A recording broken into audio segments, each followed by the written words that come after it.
bhai, we have won 2 World Cups, so we have a right to demand the first spots. Even attempt anything. Osman anyway has trouble getting into to India on his passport. I don't want to end up in the same situation. Look, I'm like, It's a nice case. I think. It's a good case. I It just doesn't think stand any ground. there might be Sadly. a wicketkeeper from India later down on this list. I just think. I have a feeling there's a guy from India Kirmani, who's no. Sorry, we are not to discuss Virat Kohli's 2011 World Cup.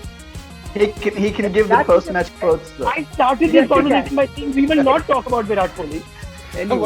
What do? You hope for the best, but you plan for the worst. There can't be a greater tribute to Guru Sinha than starting a question to answer about Guru Sinha, and then by the end of it, completely forgetting Guru Sinha entirely. Yeah. Of course, me. being Sri Lankan, I have to send it to the sports minister first to get his, and he might send back like. Only one coach this team can have, and that's Intakhab Alam, because he was the coach of the '92.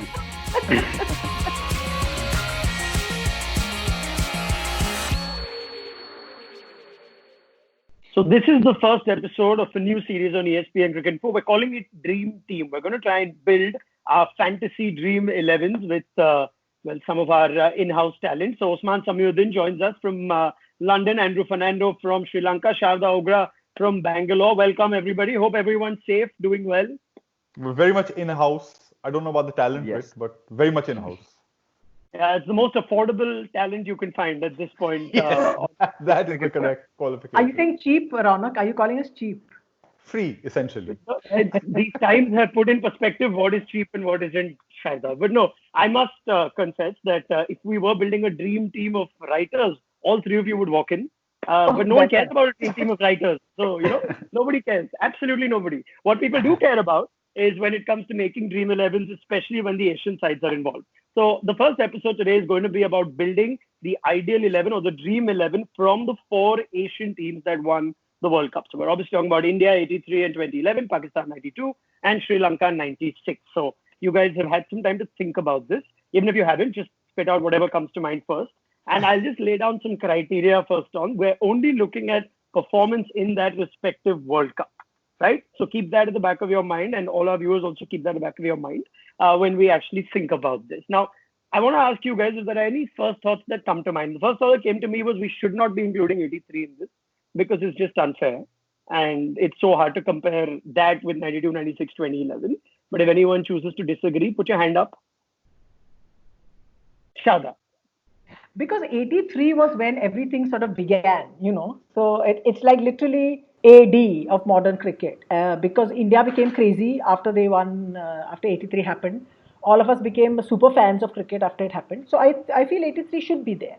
That is not to deny what happened afterwards and the great wins by Sri Lanka and Pakistan and then 2011 again. But 83 should be there. And because of that, in this true BCCI, inspired by BCCI fashion, I think I should immediately put it out there and say that, bhai, we have won 2 World Cups. So we have a right to demand the first spots. So I say Yuvraj Singh, Kapil Dev, Sachin Tendulkar and Dhoni. And the other 7 you guys amongst yourselves. I'll be fine. Sharda can leave now. She's had her say. It's over. I can go now. Right. So it's taken you 80 seconds to get the BCCI mentioned in what I think was not even supposed to come up in this video. And you've then thrown your weight around like the BCCI and demanded. So by simple, actually there's a logic to this. India won 2 out of 4 World Cups. Like the point on the 83 one, I think, and we had this discussion before as well, was that it was just different cricket. Like I can't imagine Jimmy Amarnath bowling in a World Cup final now and not being hammered for like 8 sixes in 1 over, by somebody. And Chris Shrikant, we used to think as the great risk taker and all. He got I think he scored at like 60 strike rate. As a 60 strike rate in the final. That one great four, innings for its time. 4 made everything. That 1-4 was responsible for everything. Yes, the square driven one. Yes, that's it.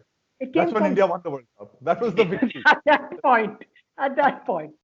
I'm assuming all the great players would have adjusted. All the great players would have settled into time and adjusted as they went along. My only thing is we need to have 83 in there because we have to have the Kapil versus Imran discussion, right? Like that's I think that's like the big discussion everyone's gonna, and also just like who's going to captain out of all four. I think that's probably the other one I'm looking forward to. Now we're going to build a dream 11. So I think the way we should start is batting order, right? And we're going to start with the openers.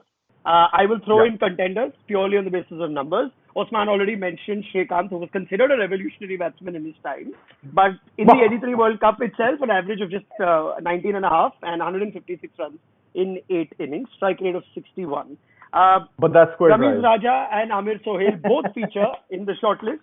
Ramesh Raja did have a quietly decent World Cup. I don't know if you would call him quiet. 349 runs for Ramesh, 8 innings, missed a couple of games too, but 200. Amir Sohail's there as well, who put in a shift with the ball too. And then we must come down to perhaps the two front runners, Sanath Jayasuriya in 96 and Tendulkar in 2011. So is it as simple as saying Tendulkar and Jayasuriya will be our openers, or do we have like any to me it really is that Sanath has to be there because like he changed the goddamn game as far as I'm concerned. Great Patch was a good pinch hitter before him as an opener, but like what Sanath did, I'm sorry, nobody even came close to doing what he did and the impact that he had. So he's in there. And if we don't put Tendulkar as his partner in there, then I think we might get shut down as a side. So, I mean, for the sake of keeping our jobs, I think we should maybe go with Sanath and Sachin. Left, right. Left, right. Ultimately, Left, right. So let's end this there. I don't think there's any doubt. So Jayasuriya and Tendulkar will be our opener. So huge cheer and hurrah for them. Now comes the interesting part. The middle order will have to be looked at not just at number 3 and 4, effectively extending to whoever the wicketkeeper is and perhaps even the all-rounders are. So we will also be entertaining some fan questions at this point. But let me first throw out contenders. Yashpal Sharma and Mohinder Amarnath will make a glorious entry here. So too will Kapil. Bye. Imran Khan, who of course was instrumental in the match that mattered most, at number 3. Inzamam's there as a name, even though the overall average from the 92 World Cup is just 22 and a half. There was an impact Inzi did have in key games. And there will be an interesting discussion we will have on Asanka Gurusinha, which is also coming from a number of viewers who want to talk about Gurusinha as the unsung hero. Rana Tunga, Gautam Gambhir, Yuvraj Singh, and MS Dhoni. So that's a lot of names you have to try and fit in. There is a mention of Virat Kohli, but at this point, I'm just going to respectfully discard Virat Kohli, even though he had a quietly, a significant World Cup. Let's talk about the middle order then. Let's go. Each of you can go with your first names that you strongly believe need to be in this team. I'm going to go to Andrew first. So I think, this is a little bit of a no-brainer for me. Aravinda De Silva should be at number 4. 448 runs at 89.6. Strike rate of 107. So this is back in 96. Remember, so he made 448 runs at strike rate of, at 107. More than that, it was like I think he probably played the greatest Sri Lankan one-day innings ever in that semi-final in Eden Gardens at 66 off 44 balls, and it was like 33 for 3 at some point or 30 odd for 3. Aravinda just played a ridiculous innings, like the shot making in that innings, just to 66. But he just got so much momentum back for Sri Lanka, got them off to the fast start that they're used to getting from Sanath. I don't actually think that in all of World Cup history there is like a knockouts performance like as complete as that 66 and then the 106 and his bowling efforts at the end. Like in terms of high pressure performances, it's hard to top that. So I would say he's got to be a shoo-in at number 4. Aravinda, I don't think there's any doubt. He had like a massive impact on that 96 side, and he's Aravinda, So I was going to go with Javed, of course, in the middle order, only because he was like the backbone of Pakistan's 92 campaign. Like 5 50s, I think, in that World Cup, including one in the semis and the final. And it gets overlooked a lot because, Inzi came and did what he did in the semi-final. But I swear on everything that is true and loved to me, if Miadad had not played the innings that he did in that semi-final, and I think he hit maybe, it's ridiculous, I don't remember now, but he maybe hit 2 boundaries in his 50. But his running and his calculation of the chase was just beyond. That was Miadad, I think, at his finest in how you chase down, or at least you keep your side in a chase in a tough chase, and as a stabilizer. And he came in, he wasn't even in the original squad. He might not have played that World Cup, but he came in and he did it. I'm convinced 2/3 of the reason he did this was to piss off Imran. Just to like kind of two fingers in his face, said, "How dare you not even pick me initially? Like, what's wrong with you?"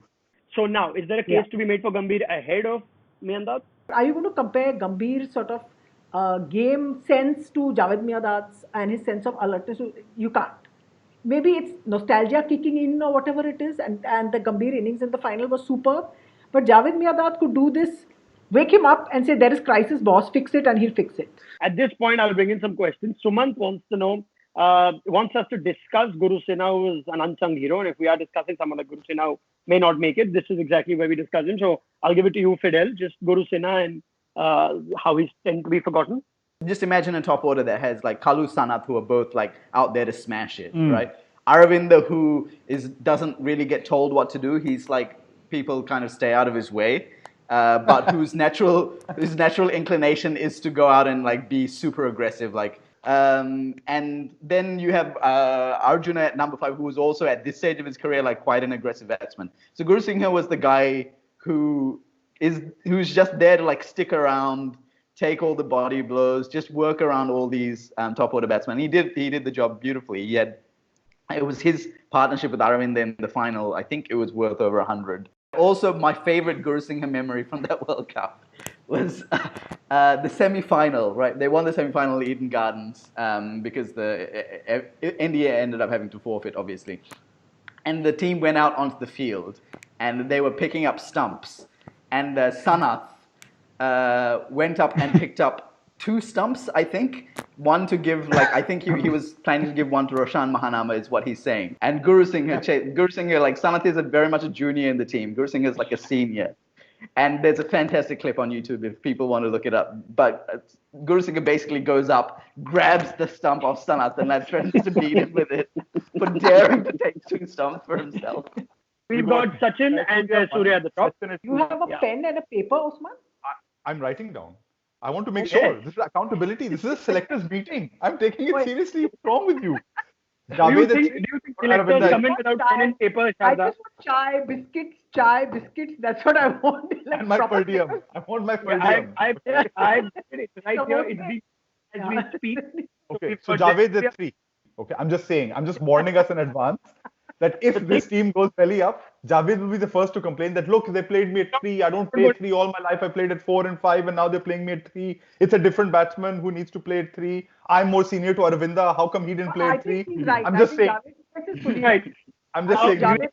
I don't think we should get into a debate on batting order, because if we do squeeze both Imran and Dhoni in this team, both of them will want to just come up and steal the limelight when it matters. So the batting order becomes. We're now coming to 5. You have said it. Yeah. So exactly. Aravinda, by the way, if that was the conversation with Javed, Aravinda would just happily move to 3. He'd just be like, whatever. Just give me a bat. That's all I want. Now we enter the real hot zone of this discussion, right? We're done with 4. We've got the gun batsmen in the team. Now we have to find room for the right middle order, wicketkeeper and all-rounders. And naturally, this is where we start discussing Kapil versus Imran. We also bring in Yuvraj. Yes. Of course. And number 5. Stop it. I will pick out some viewer questions and comments at this point. Sriram wanting to know if it's possible to play both Imran and Kapil. So I think that's the first conversation we shall have. We'll come to Yuvraj in just a bit. Let's talk Imran versus Kapil and spend some time on that. Do both make it, or is there a case for one above the other? Osman, you first. I don't know. This has kind of crept up on me because, of course, when such an idea comes that, okay, let's put a dream team of all World Cup winning teams. Of course, Imran has to be there. Who's going to captain? Who's going to wear that sexy Corner Tigers t-shirt and come out to Ian Chappell and say, well, Ian, I've been telling my boys. Who will do it? Not Kapil. Okay, sorry. I know there's 83 film coming out about him, but please, not Kapil. But if you look at the numbers, like Imran was a passenger, a liability even to the bowling attack in that World Cup. He had an injured shoulder throughout, so injury consideration comes into play. And he only really performed with the bat in the final. In the semi-final, he almost lost Pakistan the game. His 40 was like of some 93 balls or something, 44 of 93 balls. But you need somebody who's inspiring. I don't know. So And Kapil's performances, I think, are out there. Like, his performances in '83 were like phenomenal. He had individual performances. He was captaining. He was a better fielder than Imran. There's no doubt about that. The thing I will say for Kapil, as a neutral observer, is that 175 in Tunbridge Wells, right? That's an insane like individual performance that I don't think I don't know if anyone on this whole that we're discussing has a performance quite like that on their World Cup register. No, no. Yeah. That 175 is just out of this world good. And then also like that iconic moment in the final, the Viv catch. As we are a selection panel, you always go with youth and always with fit players. So knowing that who are better fielders. So knowing that Imran had a shoulder injury and that he was 40 at the time, I would, at the risk of being lynched somewhere, I would say maybe on this one, and in the hope that I can win other battles on the selection panel, maybe I say, okay, let's go with Kapil for this. It would seem that it's logical to sort of leave Imran out of this World Cup. Yeah. I say so sadly, but yeah, on the basis of because this team won't need to be at the corner tiger stage yet. Though I must say this again, True. at that point in time, the World Cup that was won by Kapil and Imran was outside sort of South Asia. They're basically their home sort of area. And point. Imran had sort of the toughest format of the World Cup, which is everybody against everybody. And you had done so shit up till a point in time that's when you needed your captaincy stuff to kick in. Let me ask you guys also on, say, looking at the quality of international cricket at the time, the quality of opposition at the time, and the quality of their own squads, and how much they could get out of. I mean, India was a strong team in 2011, came in as one of the sort of favorites. We knew it wasn't a strong team in '83. You could tell me a little more about the resources. I mean, there's a great comment that's come in here which says, Manish Achut is saying Sunil Walson, Upul Chandana, and Marwan Atapattu should be in the team for providing luck, which is Good call. Good call.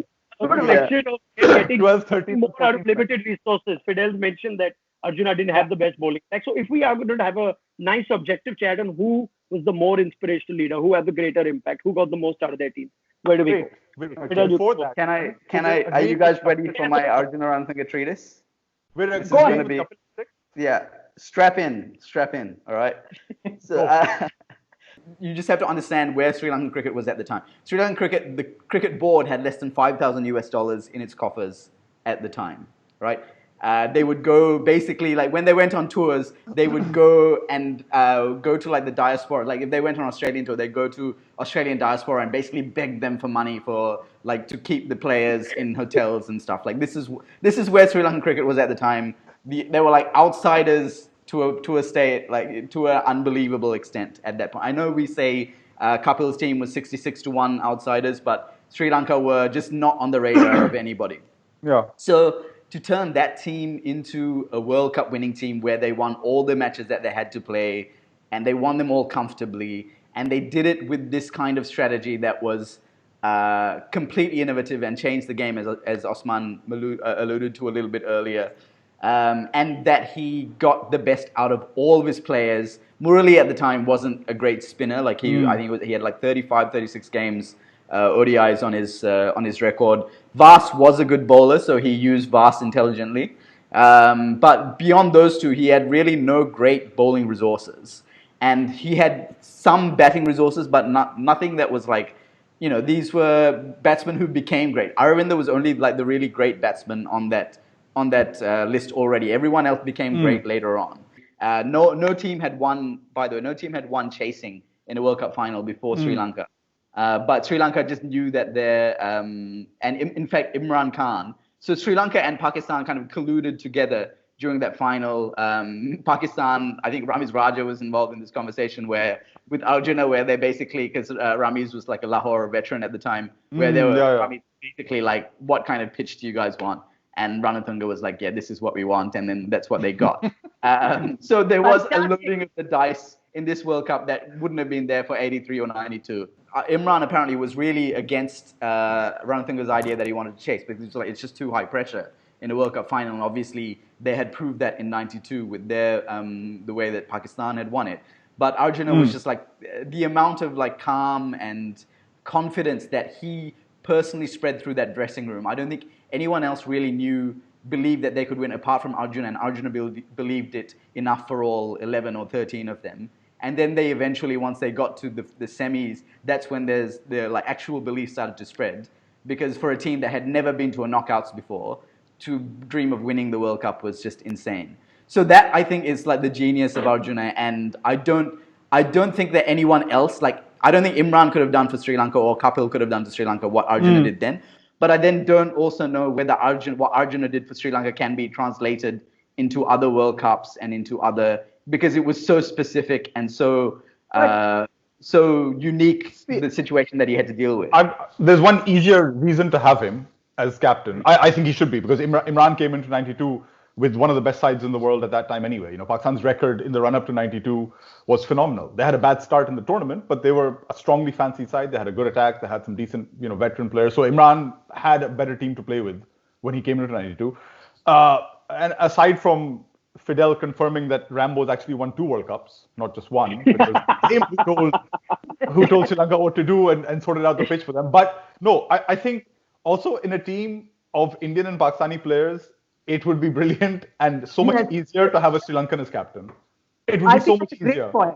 That's a great point. The repercussions of including Ranatunga is we've got Sachin, Jayasuriya, Miyandad, Aravinda, and we pick Kapil over Imran, which makes 5. Yeah. If Ranatunga comes in, it's 6. We haven't gotten the wicketkeeper yet. If we then say just Dhoni and the bowlers, then we will have no place for Yuvraj Singh. So what do we do of this? No, 1 second. If you have, why can you not have Yuvraj Singh? Osman, look at your pen and paper and tell me why is Yuvraj Singh not at 6? Because we've got either Kapil or Arjuna at 6. Without him, there's no team. No, then who's 5? 5 is either Arjuna or Kapil. Like they can be 5 or 6. Kapil can come later, no? Kapil can come baad mein. What is the urgency? Why is he needed? Kapil can also come lower down, by the way. He can be one of the bowlers, right? 7 or 8 or whatever. He can be one of the bowlers. Okay, chalo. He won't need 175. Are we basically saying that we don't want to fight Sharda and we're saying 6 Yuvraj, right? Of course. Right? What's his World Cup stats? I think he got something like 15 wickets. So 15 wickets, So yeah. Yuvraj did pick up 15 wickets at an average of 25. 25. Okay, so then he would have to essentially be like bowling 10 overs every game. Which is what he had to do in the World Cup, because that's what he was there. He was picked to be this a filler, but then because he took wickets, they just kept bowling him all the way through. How many overs? Sure. So then he would, in our team, he would have to function as a specialist spinner as well as, he would have to be. But we have Jayasuriya and Tendulkar, right? Yeah. In the overs. Tendulkar and Aravinda and Ranatunga. And Aravinda. Bowlers. Tendulkar is 4 bowlers. Sharda, we often tend to look at Yuvraj in that World Cup and actually give him greater credit for his bowling and the sort of impact he had with ball. Yeah. He did have a couple of great innings in that World Cup. Quarterfinal against Australia, where everyone and Suresh Raina came as adequate this thing, but that quarterfinal in Australia, without it, we would not have reached only. We would have, and at that quarterfinal is the point at which I said we're going to win the World Cup. After that particular innings that he played on the day. And it was tough and it was tight, and he just cleaned it up, because I'm saying mindset, boss, mindset. This is pressure ka mindset and big match ka mindset is what he has. Arjuna would love somebody like this. Yes. In his side, isn't it?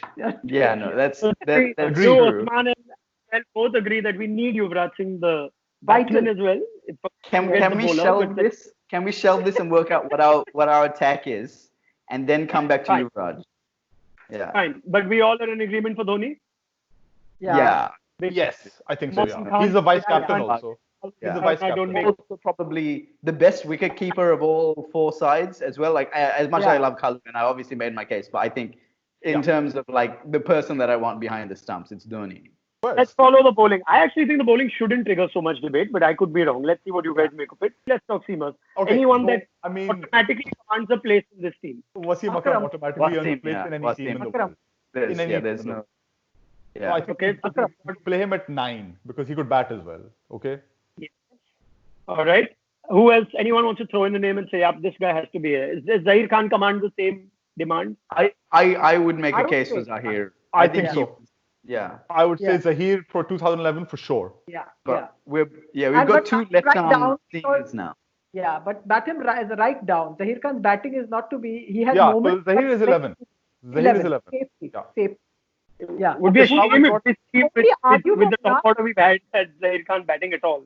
But let's just pick them You on would the hope. bowler. Oh yeah, you would hope not. And remember, So- Kapil is also there somewhere as Now a we've right got arm. two spots in the attack. We've got Kapil as well. Kapil, let's make him at 8. Okay, Yeah. let's make Kapil at 8. So we've got Kapil, Wasim Akram, and Zahir Khan, which basically Yeah. means we need one spinner. And I would like throw in Mushtaq's name any day of the week. I think he had one of the greatest World Cups. He got overshadowed by Wasim, but he was like I a would, figure in that tournament. I'm trying to think of other spinners who I don't know who had would as like- big an I impact. don't I don't think any spinner had the sort of numbers that Mushtaq Ahmed has. So Right now. Wasim, Zahir and Mushtaq Ahmed looks like along with And Kapil. And Kapil. Yeah, So that's 4, right? Yeah. We've got those 4. That's four. Yeah, which Then that brings means us- at 6 we have to have you know who. We come back to him. We have to have UV in there. Then at 6. Of course. why do we have to have Euros? So you've got a leg break bowler in Mushtaq, right? You've Who's your got fifth bowler? uh, If you don't have Tendulkar can UV, bowl who's the fifth everything. bowler? sorry. You can bowl Who's the everything. fifth bowler? If you don't have UV, without Yuvraj, without Who's the Yuvraj, you can make up a fifth bowler with Jayasurya, Sachin, Aravinda, and Arjuna. Then So what you will can- do with the number two? Arjuna will not. yeah, do it, Arjuna didn't really bowl in that World Cup. Arjuna will So not bowl. Arjuna's, I think, but Aravinda Jayasuriya did. We have now that we've frozen on 10 names, Jayasurya, Sachin, Miyandad, Aravinda, Arjuna, and then in the lower half, Dhoni, Kapil, Wasim Akram, Zahir Khan, Mushtaq Ahmed. Now you're trying to see what are you still missing in this team, if anything at all? There's Yuvraj Singh. Can there now be a backdoor entry for Imran Khan again to feature both Imran and No, Dhoni? please. Yuvraj I mean, Singh then you'll have all has got world. Listen. Yuvraj Singh, other than 2011, he has got World Cup ka this thing it's called. He wins World Cups, yeah. He's a World Whatever T20 format winner he- also. He's a World yeah. T20 winner also. Yeah, Again, exactly. I will remind I'm you not what going to the mention parameters are. 2014 World T20. Right? I'm not going to mention it. Meow. Meow. They say meow. Reminding all of you, we must come back to the World Cups itself. Is there a case for Yeah. anyone else from 83 to make it on quota, or is it just Kapil Dev that deserves a place there? Sure. Kapil Dev only. I'm sorry, one country that will not get quota fix is India, okay? already the biggest of the big three, and you're saying get quota for India? Right at the beginning, I had 4 people who had to fit in, and the rest 7 we could juggle around, and that's what I'm happy to see is we have reached. Who were And I your had 4? Who were your 4 that you wanted? Tendulkar, Yuvraj, Dhoni, and Kapil. Ah, Right? full might you've exercised, huh? Yeah. As things stand, Sharda's got 3 out of those 4. Shall we agree with her and put that final slot for Yuvraj, or is there a case for Imran Khan ahead? See, what just will on, Imran just Khan on do? numbers from their specific tournaments, I don't think there's a case for Imran ahead of Yuvraj. Now, No. Usman has denied that Usman has kept Imran And out. we've got the captain, right? We know that Arjuna is the captain. So how? Imran Yeah, comes in exactly. just like Brady on captaincy alone? No, he doesn't. You know? Yeah, I think Fidel seems very content with the fact that we've picked Arjuna as captain. Yeah, I've got just to been win. quiet since then. He's That got- was the thing that I was saying. Like, I will not relent on this. was And I your was actually provisional surprised at selection. how quickly you agreed to it. So Yeah. I'm happy. Very well. Ladies and gentlemen, as it stands, Jayasurya and Sachin Tendulkar are our openers. Javed Miyandad at 3. The batting order is, of course, flexible. Aravinda De Silva 4. Arjuna Ranatunga, Yuvraj Singh, and Dhoni can go anywhere at 5, 6, and 7. Kapil Dev, who can come up as well. And then finally, Wasim Akram, Zahir Khan, and Mushtaq Ahmed as the lone specialist spinner. Is that a team that we're all happy with? Absolutely Yes. delighted. I can sign off on it. Do I think sign so, off yeah. somewhere? Yeah, on that? I'll, You have to I'll, call of up course, being a Sri Lankan, I have to send it to the sports minister first to get his, and he Please might let it send happen. back like, Can we also pat ourselves on the back for the breakup? We've got 5 Indians in this team because they won 2 World Cups. So you've given that kind of weight.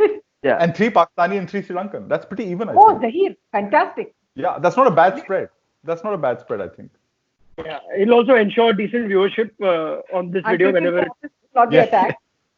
Yeah, and it keeps all of us safe in our respective environments. Regardless If only of, our geopolitics was as like magnanimous as this whole conversation has been. It's If you only. take the captaincy. It's this okay. is the captaincy. answer to peace. It's okay. This is the answer to peace in Asia. This exactly this. Osman, thank you very much. Andrew Fernando, pleasure. Sharda Ugra, big thank you to you as well. Thank you. Thank you, guys. Thank you, everyone. A lot Bye. more It of was so much fun.